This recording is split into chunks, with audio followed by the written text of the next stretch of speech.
Of such great powers or beings there may be conceivably a survival. A survival of a hugely remote period when consciousness was manifested, perhaps, in shapes and forms long since withdrawn before the tide of advancing humanity.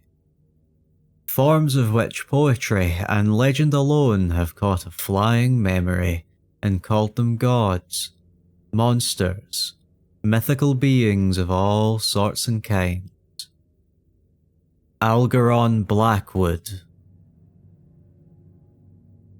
The most merciful thing in the world, I think, is the inability of the human mind to correlate all its contents. We live on a placid island of ignorance in the midst of black seas of infinity, and it was not meant that we should voyage far. The sciences, each straining in their own direction, have hitherto harmed us little, but someday the piecing together of disassociated knowledge will open up such terrifying vistas of reality and of our frightful position therein, that we shall either go mad from the revelation or flee from the deadly light into the peace and safety of a new dark age. They have hinted at strange survivals in terms which would freeze the blood, if not masked by a blind optimism. But it is not from that there came the single glimpse of forbidden aeons which chills me when I think of it, and maddens me when I dream of it.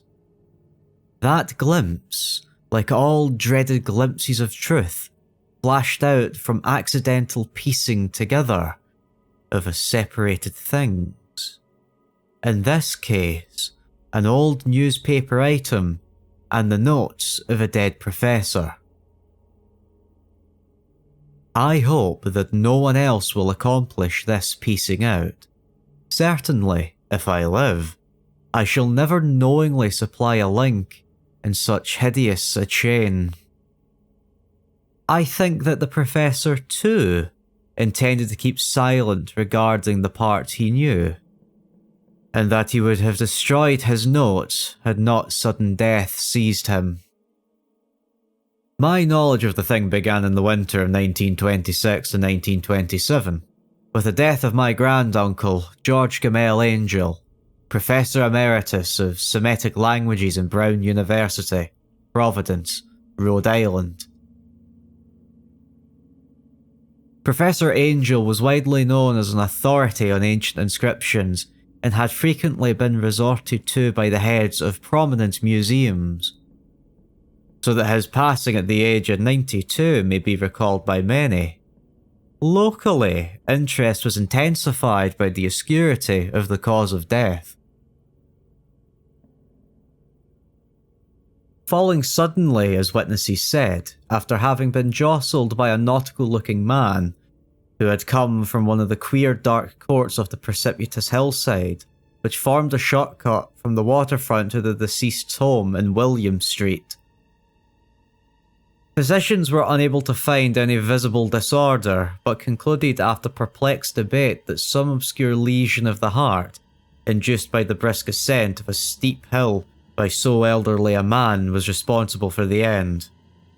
At the time, I saw no reason to dissent from this dictum, but laterally I'm inclined to wonder, and more than wonder. As my granduncle's heir and executor, for he died a childless widower, I was expected to go over his papers with some thoroughness, and for that purpose I moved his entire set of files and boxes to my quarters in Boston. Much of the material which I correlated will later be published by the American Archaeological Society, but there was one box which I found exceedingly puzzling, and which I felt much averse to showing to other eyes. It had been locked, and I did not find the key until it occurred to me to examine the personal ring which the professor carried always in his pocket. Then indeed I succeeded in opening it, but when I did so seemed only to be confronted by a greater and more closely locked barrier. For what could be the meaning of the queer clay bas relief and the disjointed jointings, ramblings, and cuttings which I found? Had my uncle, in his latter years, become credulous of the most superficial impostures? I resolved to search out the eccentric sculpture responsible for this apparent disturbance of an old man's peace of mind.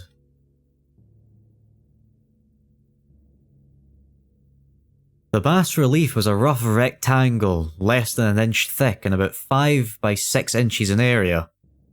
Obviously of modern origin, its designs, however, were far from modern in atmosphere and suggestion. For although the vagrancies of Cubism and Futurism are many and wild, they do not often reproduce that cryptic regularity which lurks in prehistoric writing. And writing of some kind the bulk of these designs seems certainly to be, though my memory, despite much familiarity with the papers and collections of my uncle, failed in any way to identify this particular species, or even hint at its remotest affiliations. Above these apparent hieroglyphics was a figure of evidently pictorial intent, though its impersonistic execution forbade a very clear idea of its nature. It seemed to be some sort of monster, or a symbol representing a monster, of a form which only a diseased fancy could conceive. If I say that my somewhat extravagant imagination yielded simultaneous pictures of an octopus, a dragon, and a human caricature, I shall not be unfaithful to the spirit of the thing. A pulpy, tentacled head surmounted a grotesque and scaly body with rudimentary wings, but it was the general outline of the whole which made it most shockingly frightful. Behind the figure was a vague suggestion of a cyclopean architectural background. The writing accompanying this oddity was, aside from a stack of press cuttings, in Professor Angel's most recent hand, and made no pretense to literary style. What seemed to be the main document was headed Cthulhu Cult, in characters painstakingly printed to avoid the erroneous reading of the word so unheard of.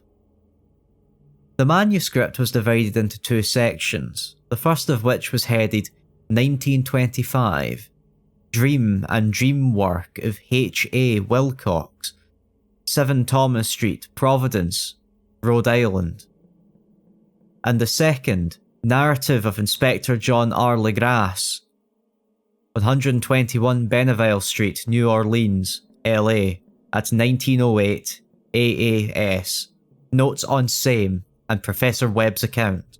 The other manuscript papers were all brief notes, some of them accounts of the queer dreams of different persons, some of them citations from theosophical books and magazines, notably W. Scott Eliot's Atlantis and the Lost Lemuria, and the rest comments on long-surviving secret societies and hidden cults, with references to passages in such mythological and anthropological sourcebooks as Fraser's Golden Bough and Miss Murray's Witch Cults in Western Europe. The cuttings largely alluded to entre mental illness and outbreaks of group folly or mania in the spring of 1925. It appears that on March 1st, 1925, a thin young man of neurotic and excited aspect had called upon Professor Angel, bearing the singular clay bas relief, which was then exceedingly damp and fresh. His cardboard name of Henry Anthony Wilcox, and my uncle had recognised him as the youngest son of an excellent family slightly known to him, who had laterally been studying sculpture at Rhode Island School of Design and living alone in the Fleur de Lys building near that institution. Wilcox was a precocious youth of known genius but great eccentricity, and had from childhood excited attention through the strange stories and odd dreams he had in habit of relating.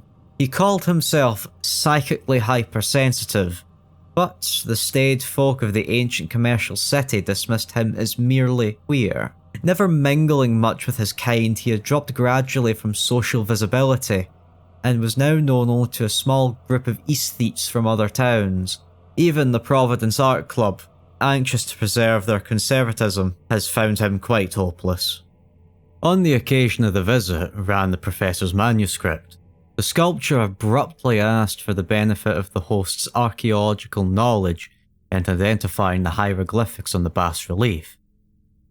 He spoke in a dreamy, stilted manner which suggested pose and alienated sympathy. And my uncle showed some sharpness in replying, for the conspicuous freshness of the tablet implied kinship with anything but archaeology. Young Wilcox's rejoinder, which impressed my uncle enough to make him recall and record it verbatim, was of a fantastically poetic cast which must have typified his whole conversation, and which I have since found highly characteristic of him. He said, "It is new, indeed, for I made it last night in a dream of strange cities, and dreams are older than brooding Tyre, or the contemplative Sphinx, or the garden-griddled Babylon." It was then that he began a rambling tale which suddenly played upon a sleeping memory and won the fevered interest of my uncle. There had been a slight earthquake tremor the night before, the most considerable felt in New England for some years, and Wilcox's imagination had been keenly affected. Upon retiring, he had an unprecedented dream of a great cyclopean city of Titan blocks and sky-flung monoliths, all dripping with green ooze and sinister with latent horror. Hieroglyphics covered the walls and pillars, and some undetermined point of view had come a voice that was not a voice, a chaotic sensation which only fancy could transmute into sound, but which he attempted to render by the almost unpronounceable jumble of letters. Cthulhu Fatan. The verbal jumble was the key to the recollection which excited and disturbed Professor Angel.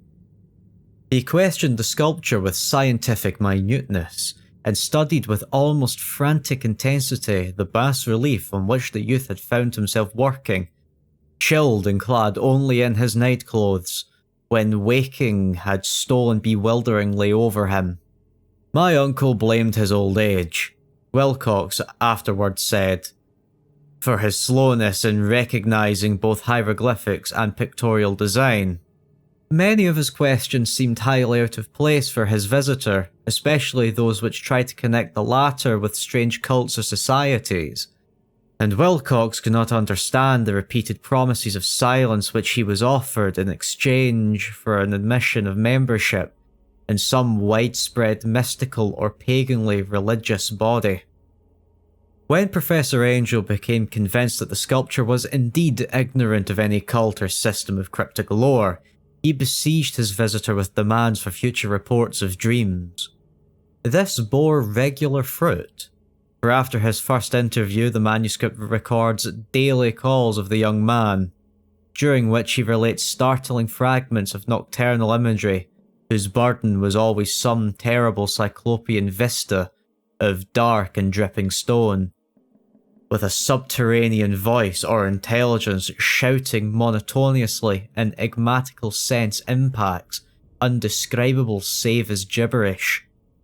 The two sounds most frequently repeated are those rendered by the letters Cthulhu and Riley. On March 23rd, the manuscript continued. Wilcox failed to appear, and inquiries at his quarters revealed that he had been stricken with an obscure sort of fever and taken to the home of his family in Waterman Street. He cried out in the night, arousing several other artists in the building, and had manifested since then only alterations of unconsciousness and delirium. My uncle had once telephoned the family, and from that time forward kept close watch of the case, calling often at the Thayer Street office of Dr. Toby, whom he learned to be in charge. The youth's feeble mind, apparently, was dwelling on strange things, and the doctor shuddered now and then as he spoke of them. They included not only a repetition of what he had formerly dreamed, but touched wildly on a gigantic thing, miles high, which walked or lumbered about. He at no time fully described this object, but occasionally frantic words, as repeated by Dr. Toby, convinced the professor that he must be identical with the nameless monstrosity he had sought to depict in his dream sculpture. Reference to this object, the doctor added, was invariably a prelude to the young man's subsidence into lethargy. His temperature, oddly enough, was not greatly above normal, but his whole condition was otherwise, such as to suggest true fever rather than mental disorder. On April 2nd at about 3 p.m, every trace of Wilcox's malady suddenly ceased. He sat upright in bed, astonished to find himself at home and completely ignorant of what had happened in dream or reality since the night of March 22nd. Pronounced well by his physician, he returned to his quarters in 3 days, but to Professor Angel he was of no further assistance.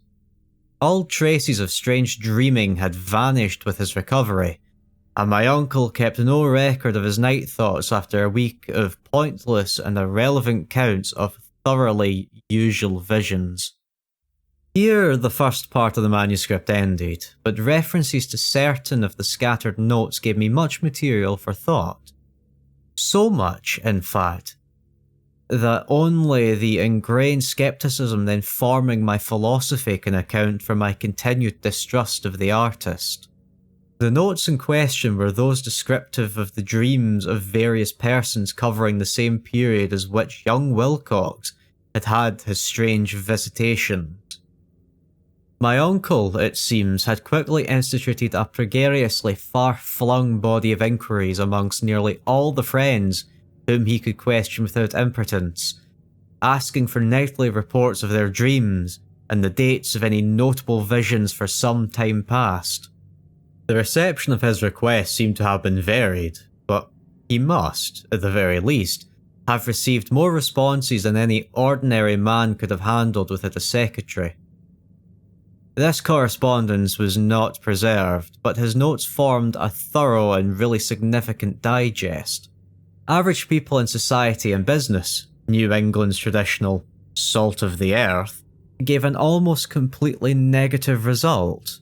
Though scattered cases of uneasy but formless nocturnal impressions appear here and there, always between March 23rd and April 2nd, the period of young Wilcox's delirium. Scientific men were little more affected, though 4 cases of vague description suggest fugitive glimpses of strange landscapes, and in 1 case, there is mentioned a dread of something abnormal. It was from the artists and poets that the pertinent answers came, and I know the panic would have broken loose had they been able to compare notes. As it was, lacking their original letters, I half suspected the compiler of having asked leading questions, or of having edited the correspondence in cooperation with what they had latently resolved to see. That is why I continued to feel that Wilcox, somehow cognizant of the old data which my uncle possessed, had been imposing on the veteran scientist. These responses from aesthetes told a disturbing tale. From February 28th to April 2nd, a large proportion of them had been dreaming very bizarre things, the intensity of the dreams being immeasurably stronger during the period of the sculpture's delirium. Over 1/4 of those who reported anything reported scenes and half-sounds, not unlike those which Wilcox had described, and some of the dreamers confessed acute fear of the gigantic nameless thing visible towards the last. 1 case, which the note describes with emphasis, was very sad. The subject, a widely known architect with leaning towards theosophy and occultism, went violently insane on the date of the young Wilcox's seizure and expired several months later after incessant screaming to be saved from some escaped denizen of hell. Had my uncle referred to these cases by name instead of merely by number, I should have attempted some corroboration and personal investigation. But as it was, I succeeded in tracing down only a few. All of these, however, bore out the notes in full. I have often wondered if all the objects of the professor's questioning felt as puzzled as did this fraction. It was well that no explanation shall ever reach them. The press cuttings, as I have intimated, touched on cases of panic, mania, and eccentricity during the given period.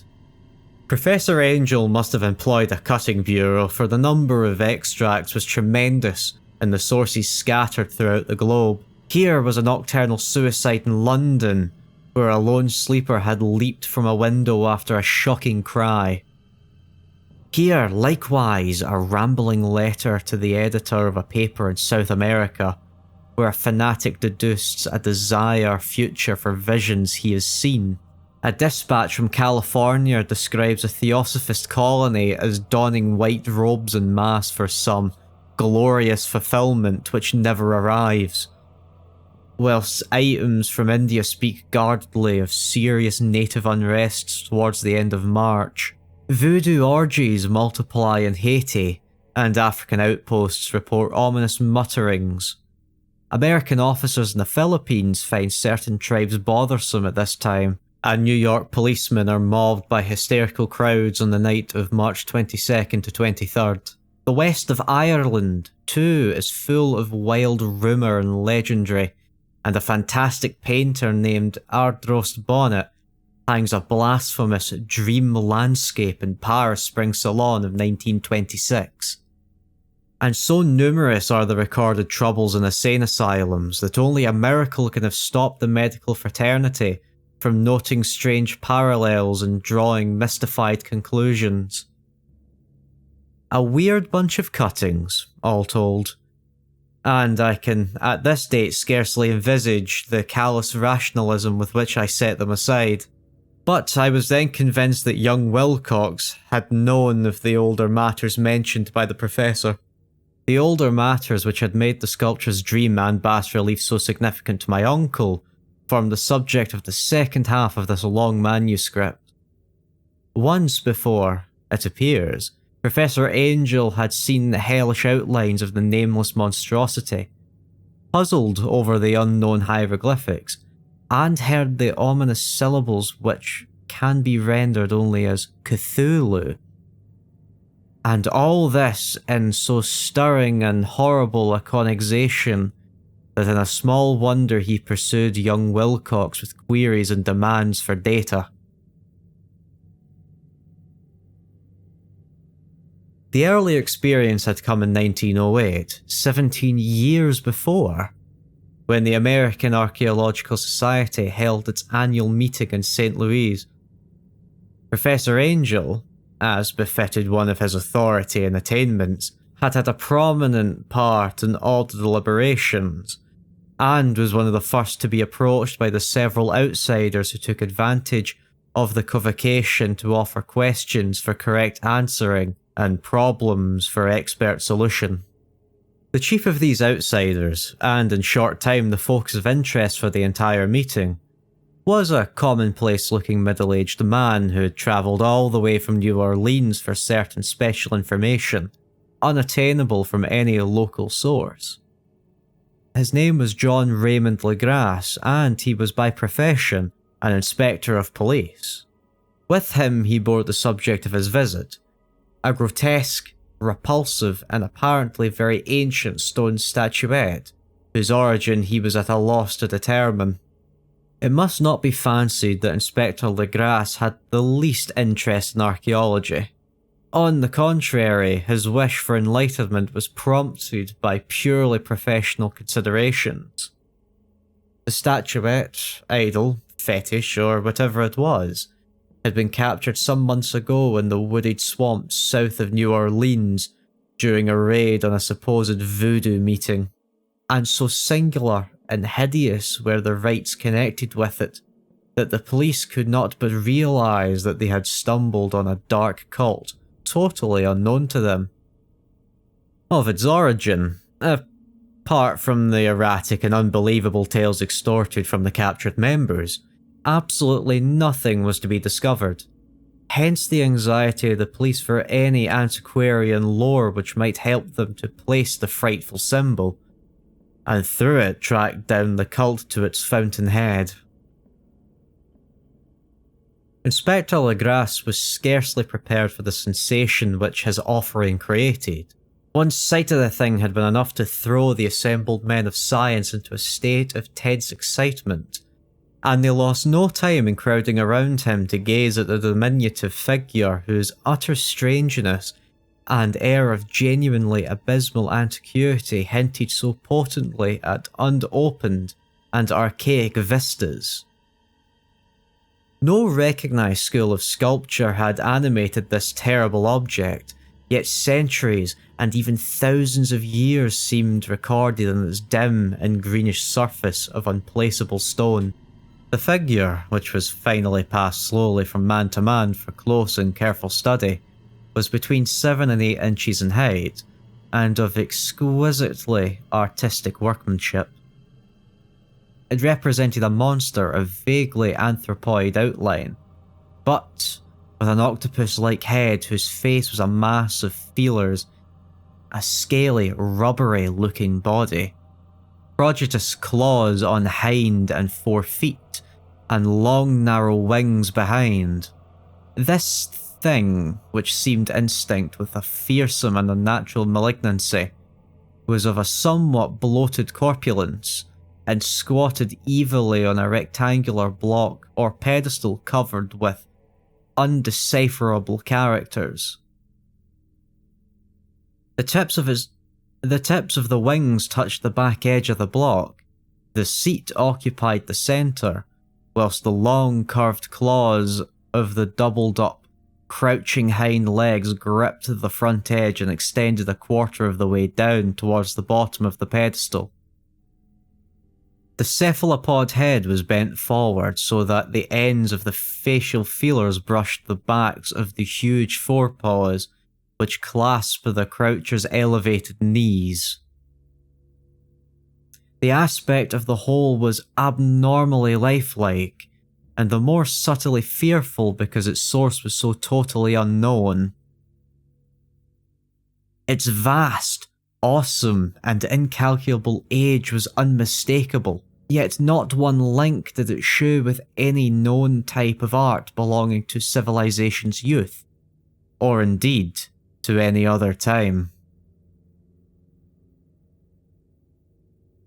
Totally separate and apart, its very material was a mystery, for the soapy greenish-black stone with its golden or iridescent flakes and striations resembled nothing familiar to geology or mineralogy. The characters along the base were equally baffling, and no member present, despite a representation of half the world's experts leaning in this field, could form the least notion of even their remotest linguistic kinship. They, like the subject and material, belonged to something horribly remote and distinct from mankind as we know it. Something frightfully suggestive of an old and unhallowed cycles of life in which our world and our conceptions have no part.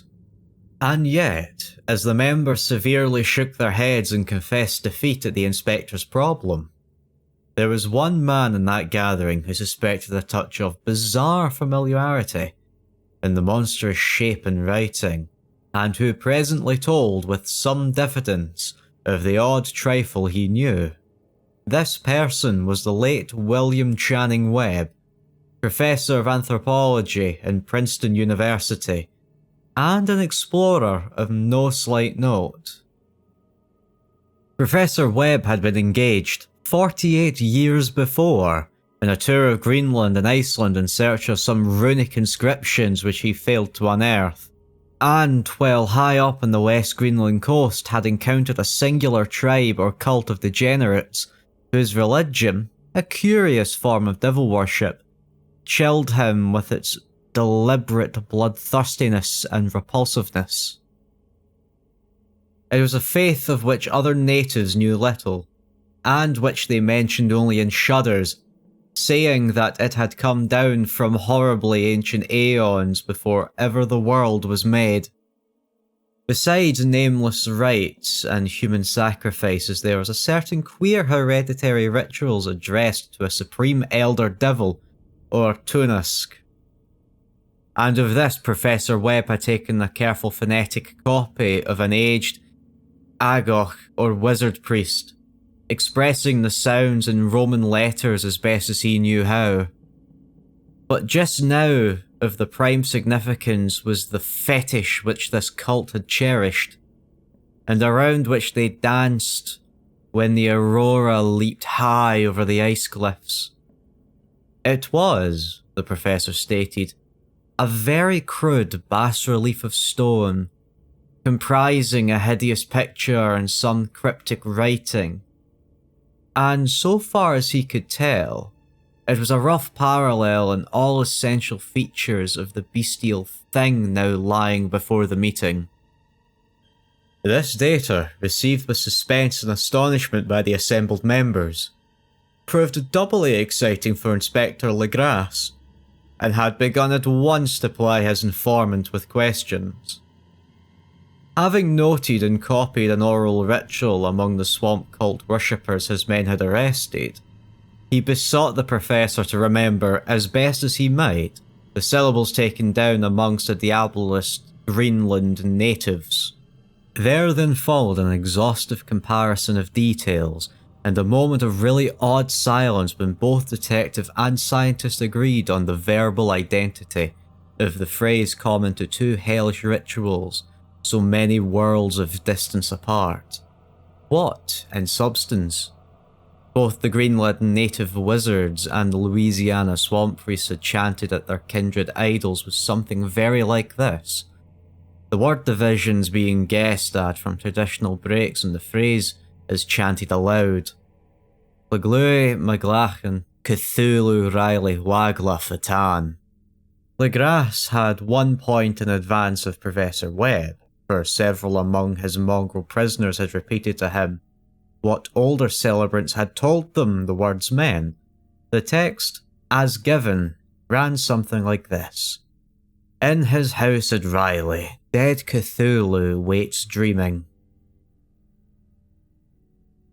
And now, in response to a general and urgent demand, Inspector Legrasse related as fully as possible his experience with the swamp worshippers, telling a story to which I could see my uncle attached profound significance.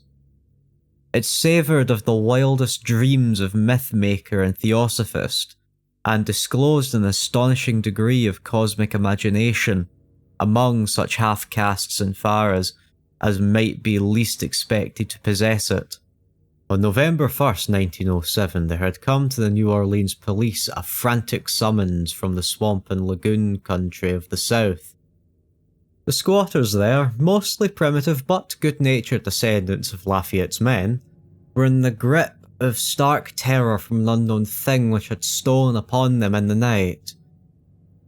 It was voodoo, apparently, but voodoo of a more terrible sort than they had ever known, and some of their women and children had disappeared since the malevolent tom-tom had begun its incessant beating far within the black haunted woods where no dweller ventured.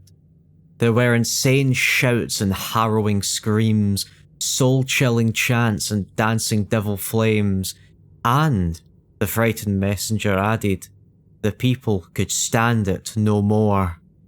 So a body of 20 police filling 2 carriages and an automobile had set out in the late afternoon, with the shivering squatter as a guide. At the end of the passable road they alighted, and for miles splashed in silence through the terrible cypress woods, where day never came. Ugly roots and malignant hanging nooses of Spanish moss beset them, and now and then a pile of dank stone or fragment of rotting wall intensified by its hint of morbid habitation, a depression which every malformed tree and every fungus inlet combined to create. At length the squatter settlement, a miserable huddle of huts, hove in sight, and hysterical dwellers ran out to cluster around the group of bobbing lanterns. The muffled beat of tom, tom was now faintly audible far, far ahead, and a curdling shriek came at infrequent intervals when the wind shifted. A reddish glare, too, seemed to filter through the pale undergrowth beyond the endless avenues of forest night. Reluctant even to be left alone again, each one of the crowded squatters refused point blank to advance another inch towards the scene of the unholy worship. So Inspector Legrasse and his 19 colleagues plunged on unhinged into the black arcades of horror that none of them had ever trod before. The region now entered by the police was one of traditionally evil repute, substantially unknown and untraversed by white men. There were legends of a hidden lake unglimpsed by mortal sight, in which dwelt a huge, formless, white polypus thing with luminous eyes, and squatters whispered that bat-winged devils flew up out of the caverns in inner earth to worship it at midnight. They said it had been there before D'Urberville, before LaSalle, before the natives, and before even the wholesome beasts and birds of the woods. It was nightmare itself, and to see it was to die. But it made men dream, and so they knew enough to keep away. The present voodoo orgy was indeed on the merest fringe of this abhorred area. But that location was bad enough. Hence perhaps the very place of the worship had terrified the squatters more than the shocking sounds and incidents. Only poetry or madness could do justice to the noises heard by Legrasse's men as they ploughed on through the black morass towards the red glare and the muffled tom-toms. There were vocal qualities peculiar to men, and vocal qualities peculiar to beasts, and it was terrible to hear the one when the sound should yield the other. Animal fury and organistic license here whipped themselves to demonic heights, by howls and squawking ecstasies that tore and reverberated through those nighted woods, like pedestal tempests from the gulfs of hell. Now and then the less organised ululation would cease, and from what seemed a well-drilled chorus of hoarse voices would rise and sing-song chant that hideous phrase or ritual. Wagla Magla, Cthulhu Riley, Wagla Vatan. Then the men, having reached a spot where the trees were thinner, came suddenly in sight of the spectacle itself. 4 of them reeled, 1 fainted, 2 were shaken into a frantic cry, which the mad cacophony of the orgy fortunately deadened. Legrasse dashed swamp water on the face of the fainting man, and all stood trembling and nearly hypnotised with horror. In a natural glade of the swamp stood a grassy island of perhaps an acre's length. In a natural glade in the swamp stood a grassy island of perhaps an acre's extent. Clear of trees and tolerably dry. On this now leaped and twisted a more indescribable horde of human abnormality than any but a Sime or an Angora could paint. Void of clothing, this hellish spawn were braying, bellowing, and writhing about a monstrous ring-shaped bonfire, in the centre of which, revealed by occasional rifts in the curtain of flame, stood a great granite monolith some 8 feet in height, on top of which, incongruous with its diminutiveness, rested the noxious carven statuette. From a wide circle of 10 scaffolds set up at regular intervals with the flame-gripped monolith at the centre hung, Head downward, the oddly marred bodies of the helpless squatters who had disappeared. It was inside this circle that the ring of worshippers jumped and roared, the general direction of the mass motion being from left to right, an endless bacchanal between the ring of bodies and the ring of fire. It may have been only imagination, and it may have only been echoes which induced one of the men. An excitable Spaniard to fancy he heard antiphonal responses to the ritual from some far and unilluminated spot deeper within the wood of ancient legendary and horror.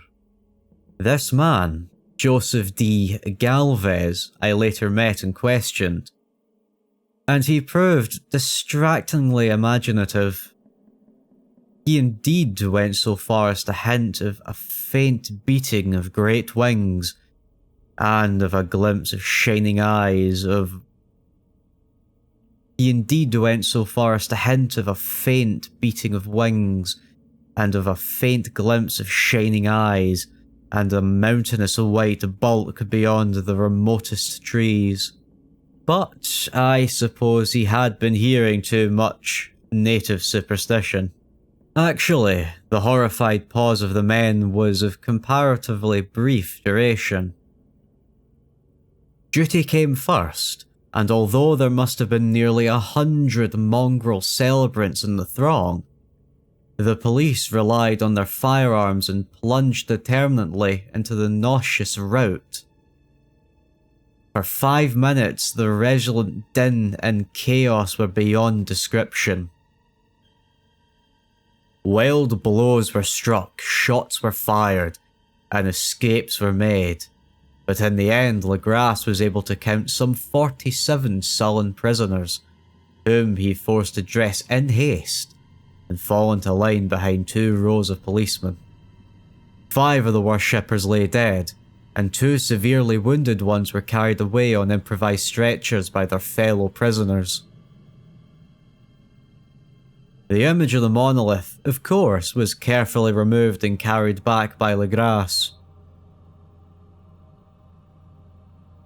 Examined at headquarters after the trip of intense strain and weariness, the prisoners all proved to be of mentally aberrant type. But before many questions were asked, it became manifest that something far deeper and older was involved.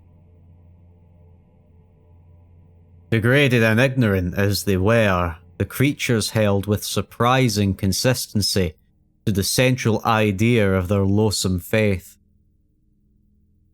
They worshipped, so they said, the great old ones who lived ages before there were any men, and who came to the young world out of the sky. Those old ones were gone now, inside the earth and under the sea, but their dead bodies had told their secrets and dreams to the first men, who formed a cult which had never died. This was that cult, and the prisoners said it had always existed, and always would exist, hidden in distant wastes and dark places all over the world, until the time when the great priest Cthulhu, from his dark house in the mighty city of Riley under the waters, should rise and bring the earth again his way. Someday he would call, when the stars were ready, and the secret cult would always be waiting to liberate them. Meanwhile, no more must be told. There was a secret which even torture could not extract. Mankind was not absolutely alone among the conscious things on earth. For shapes came out of the dark to visit the faithful few, but these were not the great old ones. No man had ever seen the old ones. The carven idol was great Cthulhu, but none might say whether or not the others were precisely like him. No one could read the old writing now, but things were told by word of mouth. The chanted ritual was not the secret, that was never spoken aloud, only whispered. The chant meant only this: "In his house at Riley, dead Cthulhu waits dreaming." Only 2 of the prisoners were found sane enough to be hanged, and the rest were committed to various institutions.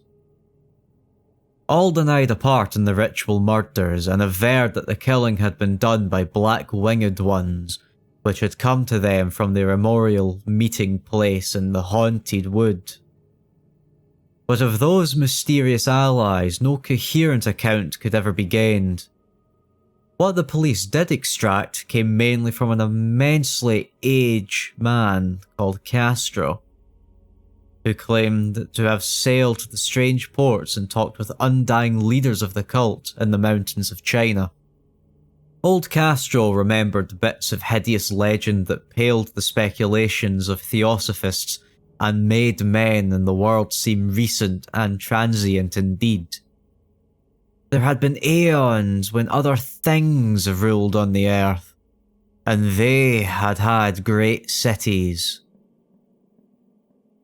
Remains of them, he said the ancient men told him, were still to be found as cyclopean stones on islands in the Pacific.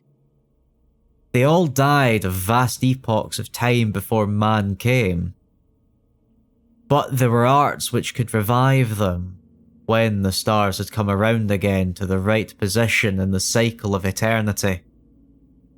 They had, indeed, come themselves from the stars and brought their images with them.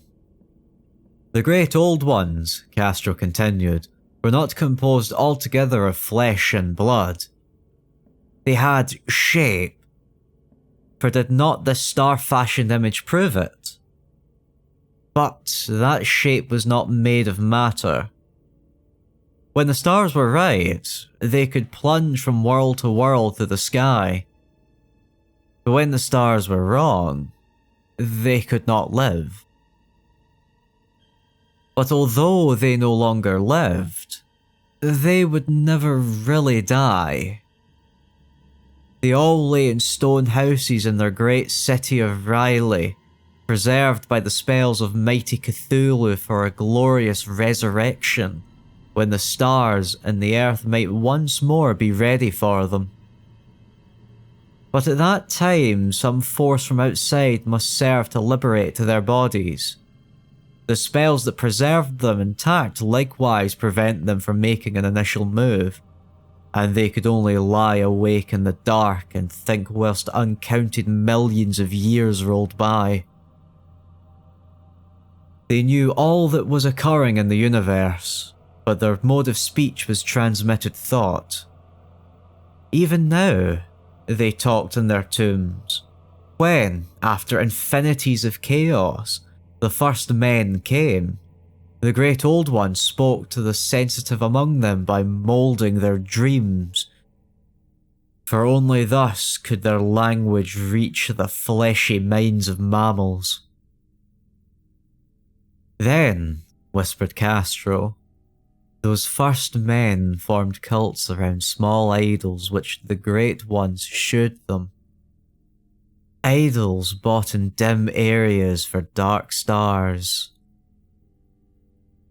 The cult would never die till the stars came right again, and the secret priests would take great Cthulhu from his tomb to revive his subjects and resume his rule of Earth.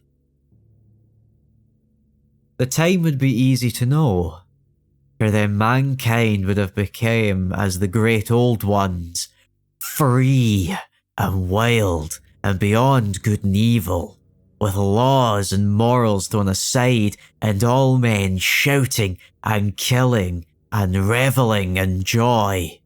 Then the liberated old ones would teach them the new ways to shout and kill and revel and enjoy themselves, and all the earth would flame with a holocaust of ecstasy and freedom. Meanwhile, the cult, by appropriate rites, must keep alive the memory of those ancient ways and shadow forth the prophecy of their return.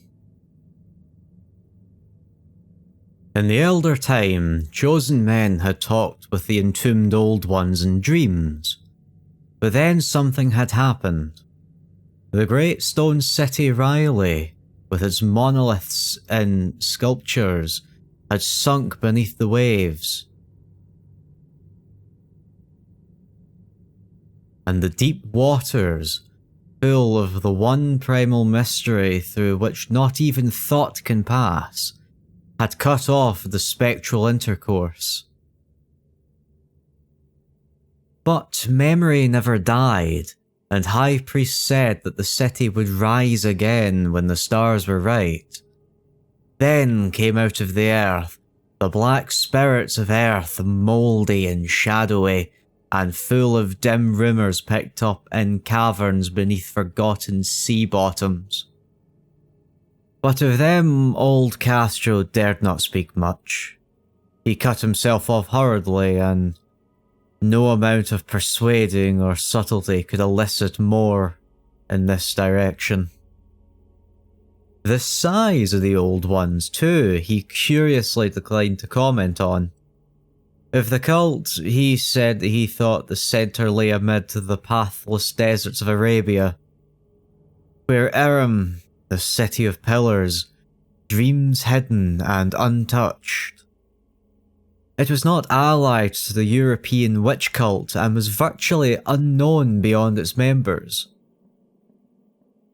No book had ever really hinted of it, though the Deathless Man in China did say that there were double meanings in the Necronomicon of the mad Arab Abdul al-Azard, which the initiate might read as they chose, especially the much discussed couplet. That is not dead which can eternal lie, and with strange aeons even death may die. Legras, deeply impressed and not a little bewildered, had inquired in vain concerning the historic affiliations of the cult. Castro, apparently, had told the truth when he said that it was wholly secret. The authorities at Tunlane University could shed no light upon the cult or image, and now the detective had come to the highest authorities in the country and met with no more than the Greenland tale of Professor Webb. The feverish interest aroused at the meeting by Legras's tale, corroborated as it was by the statuette, is echoed in the subsequent correspondence of those who attended. Although scant mention occurs in the formal publications of the Society, caution is the first care of those accustomed to face occasional charlatan imposture. Legras for some time lent the image to Professor Webb, but at the latter's death it was returned to him, and remains in his possession, where I viewed it not long ago. It is truly a terrible thing, and unmistakably akin to the dream sculpture of young Wilcox. That my uncle was excited by the tale of the sculpture, I did not wonder. For what thoughts must arise upon hearing, after a knowledge of what Legras had learned of the cult? Of a sensitive young man who had dreamed not only the figure, and the exact hieroglyphics of the swamp-found image, and the Greenland Devil tablet, but had come in his dreams upon at least 3 times of the precise words of the formula uttered alike by the Greenland native diabolists and the mongrel Louisianans. Professor Angel's instant start on an investigation of the utmost thoroughness was eminently natural, though privately I suspected young Wilcox of having heard of the cult in some indirect way, and of having invented a series of dreams to heighten and continue the mystery at my uncle's expense. The dream narratives and cuttings collected by the professor were, of course, strong corroboration. But the rationalism of my mind and the extravagance of the whole subject led me to adopt what I thought the most sensible conclusions. So, after thoroughly studying the manuscript again and correlating the theosophical and anthropological notes with the cult's narrative of Legras, I made the trip to Providence to see the sculpture and give him the rebuke I thought proper for so boldly imposing upon a learned and aged man. Wilcox still lived alone in the Fleur de Lis building in Thomas Street, a hideous Victorian imitation of 17th century Britain architecture which flaunts its stuccoed front amidst the lovely colonial houses on the ancient hill, and under the very shadow of the finest Georgian steeple in America. I found him at work in his rooms and had once conceded from the specimens scattered about that his genius is indeed profound and authentic. He will, I believe, sometime be heard from as one of the great descendants, for he has crystallized in clay and will one day mirror in marble those nightmares and fantasies which Arthur Machen invokes in prose and Clark Ashton Smith makes visible in verse and in painting. Dark, frail and somewhat unkempt in aspect, he turned doggedly at my knock and asked me my business without rising. When I told him who I was, he displayed some interest, for my uncle had excited his curiosity in probing his strange dreams, yet had never explained the reason for the study. I did not enlarge his knowledge in this regard, but sought with some subtlety to draw him out. In a short time I became convinced of his absolute sincerity, for he spoke of the dreams in a manner none could mistake. They and their subconscious idiom had influenced his art profoundly, and he showed me a morbid statue whose contours almost made me shake with the potency of its black suggestion. He could not recall having seen the original of this thing except in his own dream bas-relief, but the outlines had formed themselves insensibly under his hands. It was no doubt the giant shape he raved of in delirium. That he really knew nothing of the hidden cult, save from what my uncle's relentless catechism had let fall. He soon made clear, and again I strove to think of some way in which he could possibly have received the weird impressions.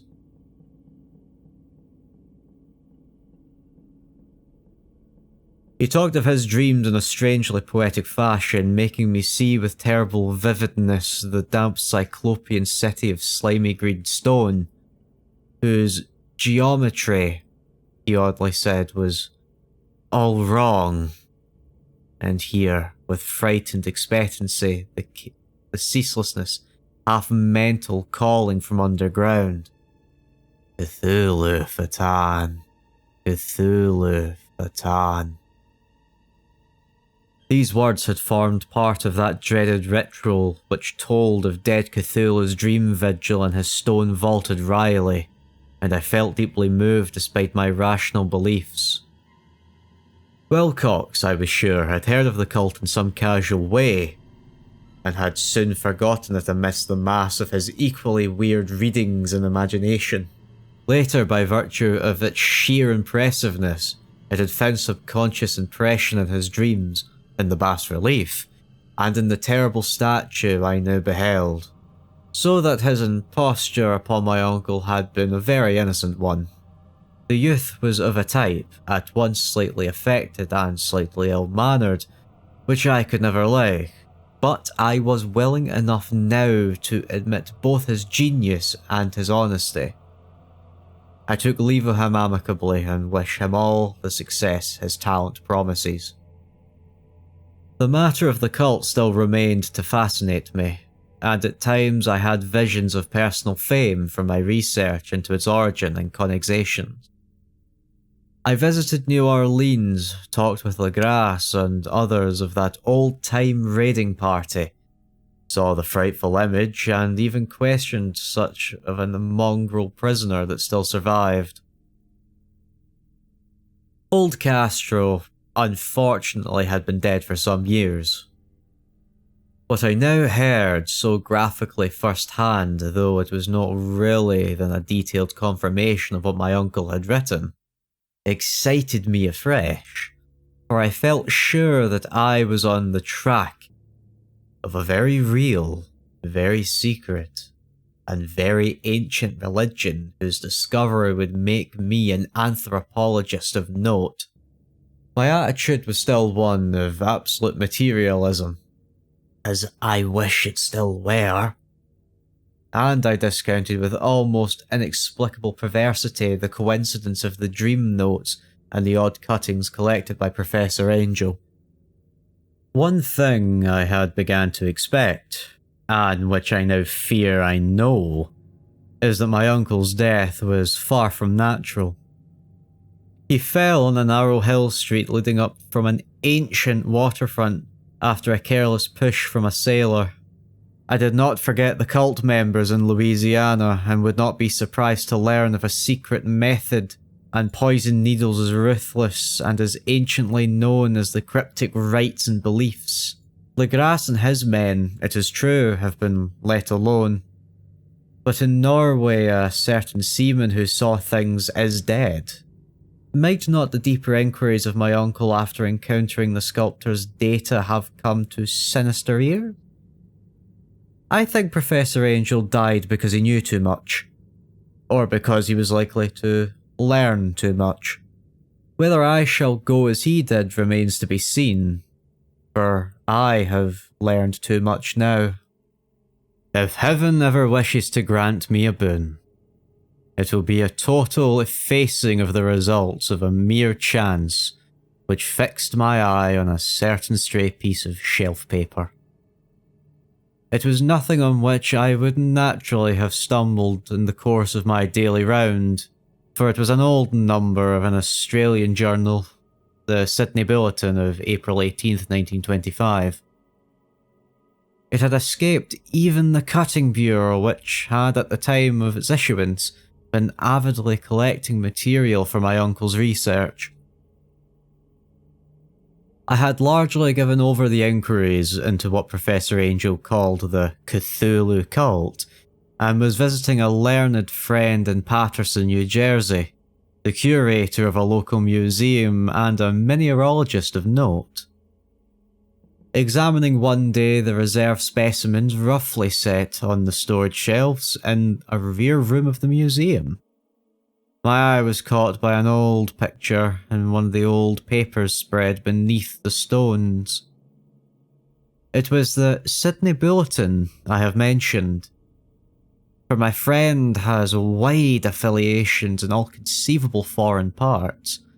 In the picture was a half-tone cut of a hideous stone image, almost identical with that which Legras had found in the swamp. Eagerly clearing the sheet of its precious contents, I scanned the item in detail, and was disappointed to find it only a moderate length. What it suggested, however, was of important significance in my flagging quest, and I carefully tore it out for immediate action. It reads as follows. Mystery derelict found at sea. Vigilant arrives with helpless armed New Zealand yacht in tow. One survivor and one dead man found aboard. Tale of desperate battle and deaths at sea. Rescue seaman refuses particulars of strange experience. Odd idol found in his possession. Inquiry to follow. The Morrison Co's freighter Vigilant bound from Valparaiso arriving this morning at its wharf in Darling Harbour, having in tow the battled and disabled but heavily armed steam yacht Alert of Dunedin, New Zealand, which was sighted April 12th, with one living and one dead man aboard. The Vigilant left Valparaiso March 25th and on April 2nd was driven considerably south of our course by an exceptionally heavy storm and monster waves. On April 12th, the derelict was sighted, and though apparently deserted, was found upon boarding to contain one survivor in a half-delirious condition, and one man who had evidently been dead for more than a week. The living man was clutching a horrible stone idol of unknown origin, about a foot in height, regarding whose nature authorities at Sydney University, the Royal Society, and the museum in College Street all profess complete bafflement, in which the survivor says he found in the cabin of the yacht, in a small carved shrine of common pattern. The man, after recovering his senses, told an exceedingly strange story of piracy and slaughter. He is Gustav Johansen, a Norwegian of some intelligence, and had been second mate of the two-masted schooner Emma of Auckland, which sailed for Callao February 20th with a complement of 11 men. The Emma, he says, was delayed and thrown widely south of her course by the great storm of March 1st, and on March 22nd encountered the Alert, manned by a queer and evil-looking crew. Being ordered peremptorily to turn back, Captain Collins refused, whereupon the strange crew began to fire savagely and without warning upon the schooner with a strangely heavy battery of brass cannons forming part of the yacht's equipment. The Emma's men should fight, says a survivor, and though the schooner began to sink from shots beneath the waterline, they managed to heave alongside their enemy and board her, grappling with the savage crew on the yacht's deck, and being forced to kill all of them. The number being slightly superior because of their particularly abhorrent and desperate, though rather clumsy, mode of fighting. 3 of the Emma's men, including Captain Collins and First Mate Green, were killed, and the remaining 8 under Second Mate Johansen proceeded to navigate the captured yacht, going ahead in their original direction to see if any reason for their ordering back existed. The next day, it appears, they raised and landed on a small island, although none is known to exist in that part of the ocean. And the 6 of the men somehow died ashore, though Johansen is clearly reticent about that part of the story, and only speaks of their falling into a rocky chasm. Later, it seems, he and one companion boarded the yacht and tried to manage her, but were beaten about in the storm of April 2nd. From that time until his rescue on the 12th, the man remembers little, and he does not even recall when William Bryden, his companion, died. Bryden's death reveals no apparent cause, and he was probably due to excitement or exposure. Cable advances from Dunedin report that the Alert was well known there as an island trader and bore an evil reputation along the waterfront. It was owned by a curious group of men whose frequent meetings and night trips to the woods attracted no little curiosity, and it has set sail in great haste just after the storm and earth tremors of March 1st. Our Auckland correspondence gives the Emma and her crew an excellent reputation, and Johansen is described as a sober and worthy man. The Admiralty will institute an inquiry on the whole matter beginning tomorrow, at which every effort will be made to induce Johansen to speak more freely than he has done hitherto.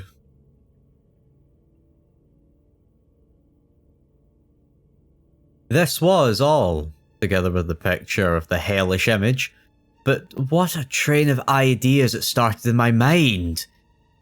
Here were new treasuries of data on the Cthulhu cult, and evidence that had led to strange interests at sea as well as one on land.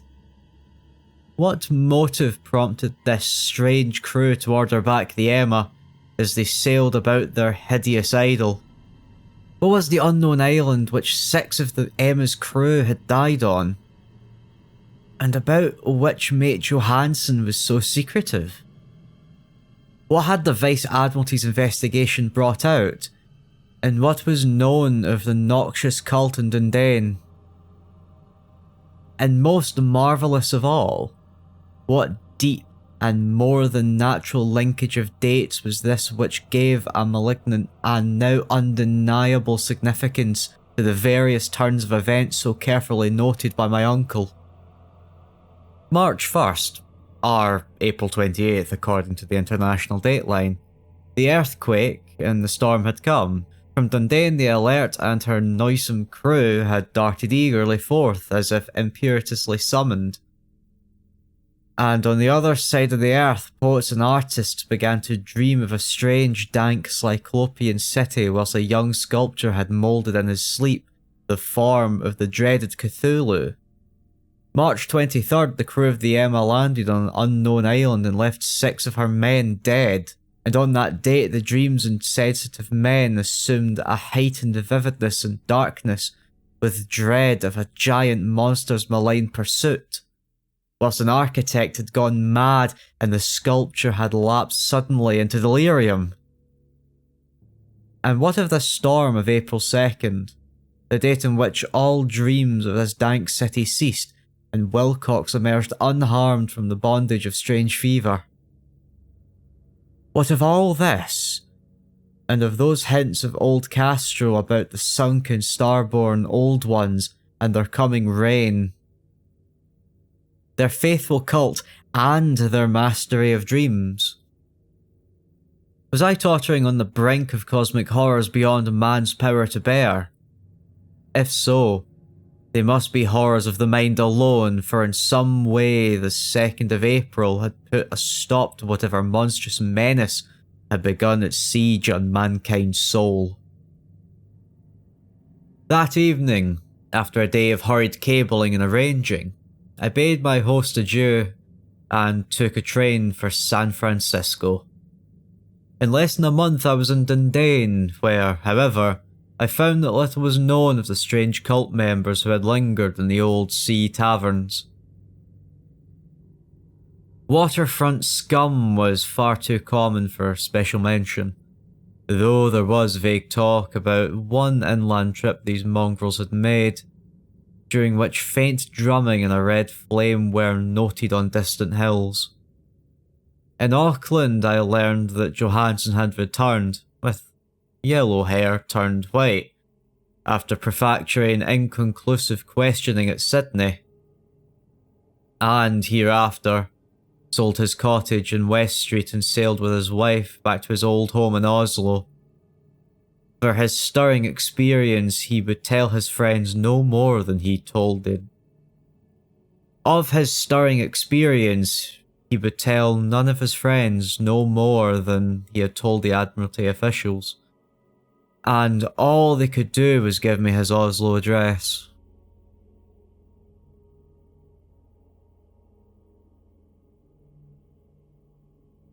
After that I went to Sydney and talked profitously with seamen and members of the Vice Admiralty Court.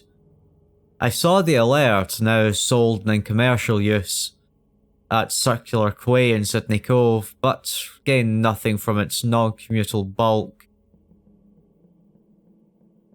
The crouching image with its cuttlefish head, dragon body, scaly wings, and hieroglyph pedestal was preserved in the museum at Hyde Park, and I studied it long and well, finding it a thing of balefully exquisite workmanship, and with the same utter mystery, terrible antiquity, and unearthly strangeness of material which I had noted in Legrassi's smaller specimen. Geologists, the curator told me, had found it a monstrous puzzle, for they vowed that the world held no rock like it. Then I thought with a shudder of what old Castro had told Legrasse about the primal great ones. They had come from the stars, and had brought their images with them. Shaken with such a mental revolution as I had never before known, I now resolved to visit mate Johansson in Oslo. Sailing for London, I re-embarked at once for the Norwegian capital, and in one autumn day landed at the trim wharfs in the shadow of the Eggberg. Johansson's address, I discovered, lay in the old town of King Harald Hardrada, which kept alive the name Oslo during all the centuries that the greater city masqueraded as Christiania. I made the brief trip by taxicab and knocked with palpitant heart at the door of a neat and ancient building with plastered front. A sad-faced woman in black answered my summons, and I was stung with disappointment when she told me, in halting English, that Gustav Johansson was no more. He had not survived his return, said his wife, for the doings at sea in 1925 had broken him.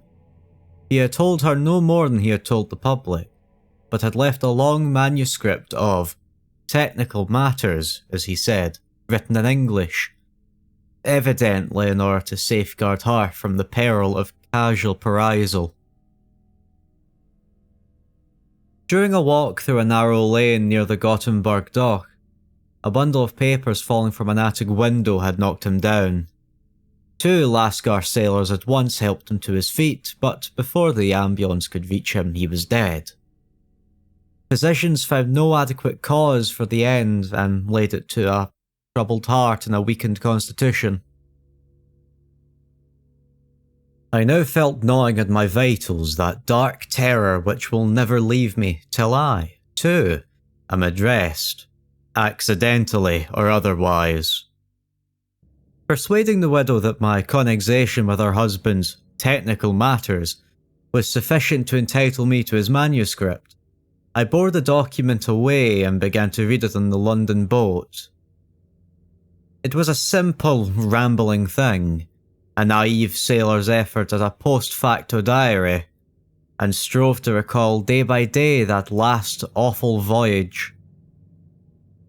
I cannot attempt to transcribe it verbatim in all its cloudiness and redundance, but I will tell it's just enough to show why the sound of the water against the vessel's sides became so unendurable to me that I stopped my ears with cotton.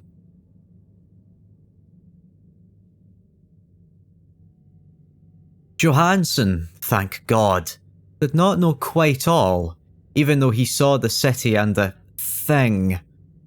But I shall never sleep calmly again when I think of the horrors that lurk ceaselessly behind life and time and in space, and of those unhallowed blasphemies from elder stars which dream beneath the sea. Known and favoured by a nightmare cult ready and eager to loose them on the world whenever another earthquake shall heave their monstrous stone city again to the sun and air.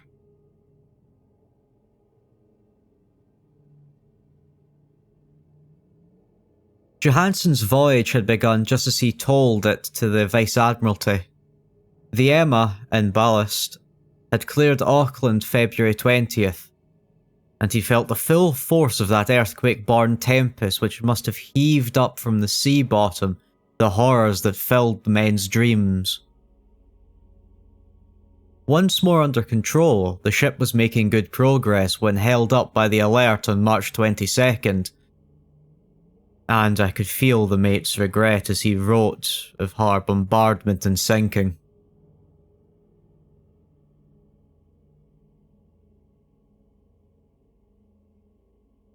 Of the swarthy cult fiends on the alert he speaks with significant horror.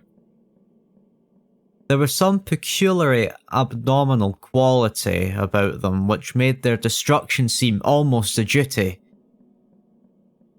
And Johansson shows ingenuous wonder at why the charge of ruthlessness brought against his party during the proceedings of the Court of Inquiry.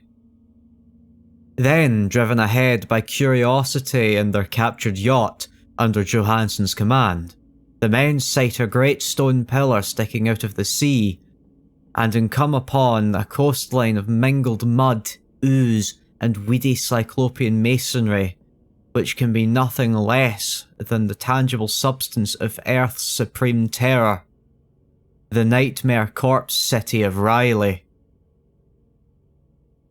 That was built in measureless aeons behind history by the vast, loathsome shapes that seeped down from the dark stars. There lay great Cthulhu and his hordes, hidden in green slimy vaults and sending out a last, after cycles incalculable, the thoughts that speared fear of the dreams of the sensitive and called imperiously to the faithful to come on a pilgrimage of liberation and restoration. All this Johansson did not suspect, but God knows he soon saw enough. I suppose that only a single mountaintop, the hideous monolith-crowded citadel whereupon Great Cthulhu was buried, actually emerged from the waters. When I think of the extent of all that may be brooding down there, I almost wish to kill myself forthwith. Johansson and his men were awed by the cosmic majesty of this dripping Babylon of elder daemons, and must have guessed without guidance that it was nothing of this or any sane planet. Awe at the unbelievable size of the greenish stone blocks, at the dizzying height of the great carven monolith, and at the stupefying identity of the colossal statues and bas-reliefs with the queer image found in the Shrine of the Alert, is pignantly visible in every line of the men's frightened description. Without knowing what futurism is like, Johansson achieved something very close to it when he spoke of the city. For instead of describing any definite structure or building, he dwells only on broad impressions of vast angles and stone surfaces. Surfaces too great to belong to anything right or proper on this earth, and impetus with horror images and hieroglyphs. I mention his talk about angles because it suggests something Wilcox had told me in his awful dreams. He had said that the geometry of the dream place he saw was abnormal, non-Euclidean, and loathsomely redolent of spheres and dimensions apart from ours. Now the unlettered seaman felt the same thing whilst gazing at the terrible reality. Johansson and his men landed at a sloping mud bank of this monstrous acropolis and clambered slippery up over titan, oozy blocks which could have belonged to no mortal staircase. The very sun of heaven seemed distorted when viewed through the polarizing miasma welling out from this sea-soaked pervasion, and twisted menace and suspense lurked leeringly in those crazily elusive angles of carven rock where a second glance showed concavity after the first showed convexity. Something like fright had come over all the explorers before anything more definite than rock and ooze and weed was seen. Each would have fled had they not feared the scorn of the others, and it was only half-heartedly that they searched, vainly as it proved, for some portable souvenir to bear away. It was Rodriguez the Portuguese who climbed up the foot of the monolith and shouted of what he had found. The rest followed him and looked curiously at the immense carved door with the now familiar squid dragon bas-relief. It was, Johansson said, like a great barn door, and they all felt that it was a door because of the ornate lintel, threshold, and jambs around it, though they could not decide whether it lay flat like a trapdoor or slantwise like an outside cellar door. As Wilcox would have said, the geometry of the place was all wrong. One could not be sure if the sea and the ground were horizontal, hence the relative position of everything else seemed phantasmally variable. Bryden pushed at the stone in several places without result. Then Donovan felt over it delicately around the edge, pressing each point separately as he went. He climbed indeterminately along the grotesque stone moulding. That is, one would call it climbing if the thing was not, after all, horizontal. And the men wondered how any door in the universe could be so vast. Then, very softly and slowly, the acre-great panel began to give inward at the top, and they saw that it was balanced. Donovan slid or somehow propelled himself down or along the jam and rejoined his fellows, and everyone watched the queer recession of the monstrously carven portal. In this fantasy of prismatic distortion, it moved anonymously in a diagonal way so that all the rules of matter and perspective seemed upset. The aperture was black with a darkness almost material. That tenebrousness was indeed a positive quality, for it obscured such parts of the inner walls as ought to have been revealed, and actually burst forth like smoke from its aeon-long imprisonment, visibly darkening the sun as it slunk away into the shrunken and gibbous sky on flapping membranous wings. The odour arising from the newly opened depths was intolerable, and at length the quick-eared Hawkins thought he heard a nasty, slopping sound down there. Everyone listened, and everyone was listening when it lumbered slobberingly into sight and gropingly squeezed its gelatinous green immensity through the black doorway into the tainted outside air of that poisoned city of madness. Poor Johansson's handwriting almost gave out when he wrote this. Of the 6 men who never reached the ship, he thinks 2 perished of pure fright in that accursed instant. The thing cannot be described. There is no language for such abyss of shrieking and immural lunacy, such eldritch contradictions of all matter, force, and cosmic order. A mountain walked, or stumbled.